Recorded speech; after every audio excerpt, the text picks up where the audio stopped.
King had a dream. We all know the dream that Martin Luther King had. He had a dream about social integration as opposed to social separation.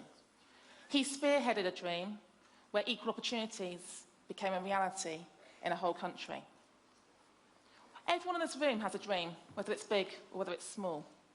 I have lots of dreams about the diversity I'd like to see in our schools in this country. But before I share my dreams with you, I'd like to share some of the realities with you. So I invite you to close your eyes. I'm going to take you on a journey to South London. I've taught in schools in South London for the last 12 years.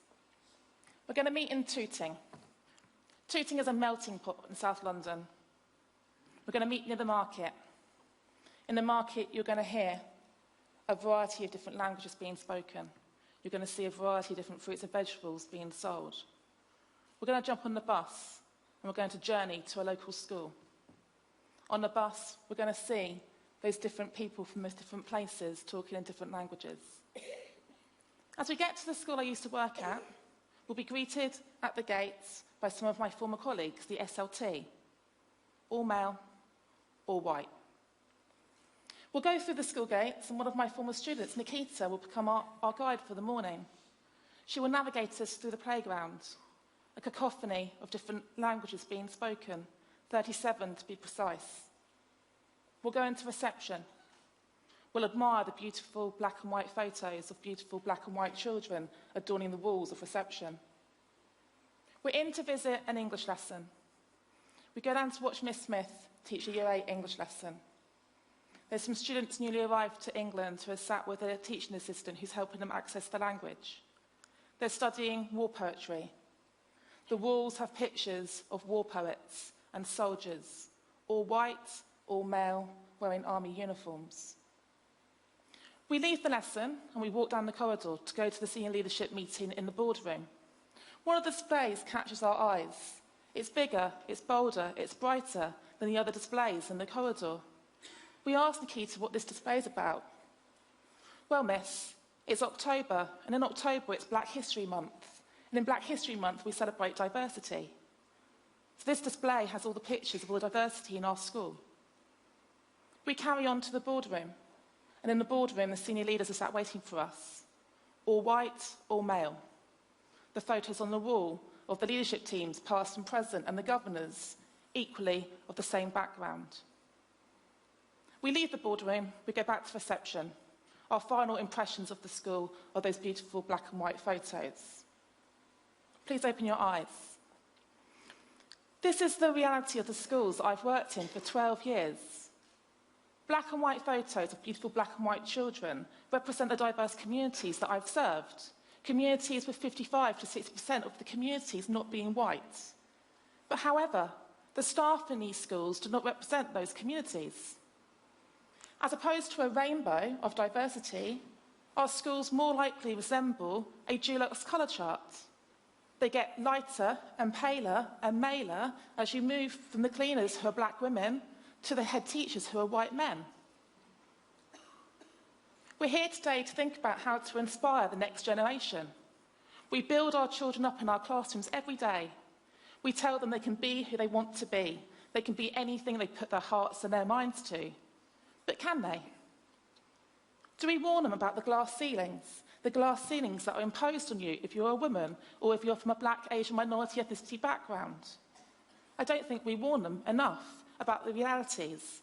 1 in 4 of our children in our schools are not white. But out of the 27,000 head teachers in this country, only 270 of them are not white. There's only one CEO in the country who is not white. That is the reality of the schools we serve. So I do have diverse dreams.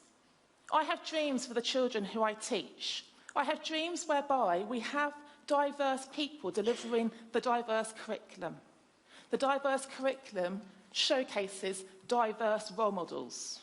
The assemblies and the activities in the school celebrate the diversity of the communities we serve. The senior leaders making decisions about the communities we serve are also from diverse backgrounds, as are the governors, as are the policymakers, as are the politicians. Because when you have the same people making decisions all the time, you develop a groupthink situation where nothing ever changes. We've talked today about the recruitment crisis, the retention crisis. In fact, we've got a talent spotting crisis. We have got hidden figures in every school, aspirant, Black, Asian, minority ethnicity educators who want to be leaders, who are leaving the education system because their value is not being recognised by the schools they work in. And I'll share an anecdote with you. I'm currently leading one of the diversity and equality grants, and we've got 75 Black, Asian, minority ethnic leaders in that group.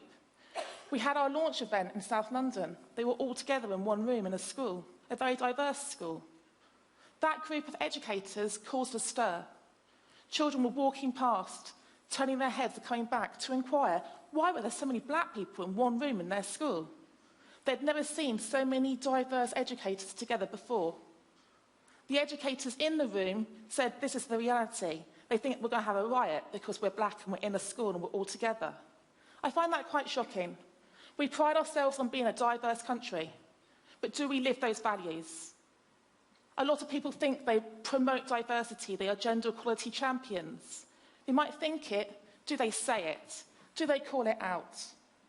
I've been asked to speak at 3 events in the last 6 weeks about diversity. Not a single person on any of those 3 programmes was from a non-white background. So I said to the organisers, I will not speak at an event about diversity when you're not promoting diversity with the people you are selecting to speak at your events. In the 12 years I've been a leader in London, 3 schools, 3 senior leadership teams, 3 boardrooms, I've worked with 2 non-white colleagues, 2 women from a Black, Asian, minority ethnicity background. The statistics just don't add up. So I really think we need to be thinking about how we can affect change in our schools. The careers guidance for our young people, how can we empower them to make those decisions?